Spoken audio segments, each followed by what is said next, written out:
বিগত সরকারি নীতি নির্ধারকদের ব্যর্থতাই দেশের ব্যাংক খাতে দুরবস্থার জন্য দায়ী এমন অভিযোগ করেছে Centre for Policy Dialogue CPD.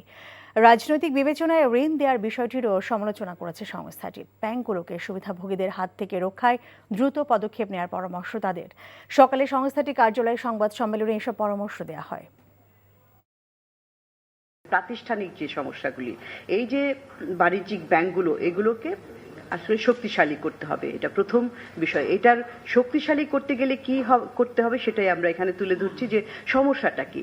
সমস্যাটা আমরা দেখেছি যে এই যে ঋণ দেওয়া হয়, ঋণ দেওয়ার ক্ষেত্রে যে জিনিসটা বিষয় যে একটা মানুষ একজন গ্রাহক সে ঋণ পাওয়ার জন্য তার প্রয়োজনীয় ক্রাইটেরিয়া ফুলফিল করে কিনা, সে কি ক্রেডিট ওয়ার্থি কিনা, ব্যাংকের ল্যাঙ্গুয়েজে বলা হয় ক্রেডিট ওয়ার্থিনেস, সেটা কি বিবেচনা করা হচ্ছে, নাকি তার যে কানেকশন, তার যোগসূত্র রাজনৈতিক পাওয়ারের সাথে, সেটাই কি আমরা দেখতে পেয়েছি যে সেটাই কিন্তু আসলে মূল প্রতিপাদ্য বিষয়, মূল ক্রাইটেরিয়া হয়ে দাঁড়িয়েছিল যে তার রাজনৈতিক যোগসূত্রটা কেমন, কত শক্তিশালী, সেটাই তার ক্রেডিট ওয়ার্থ, তার ব্যবসা কেমন, ব্যবসা চলার সম্ভাবনা কেমন, তার অতীত ট্র্যাক রেকর্ড কেমন, ঋণ নেওয়ার ইত্যাদি ক্ষেত্রে।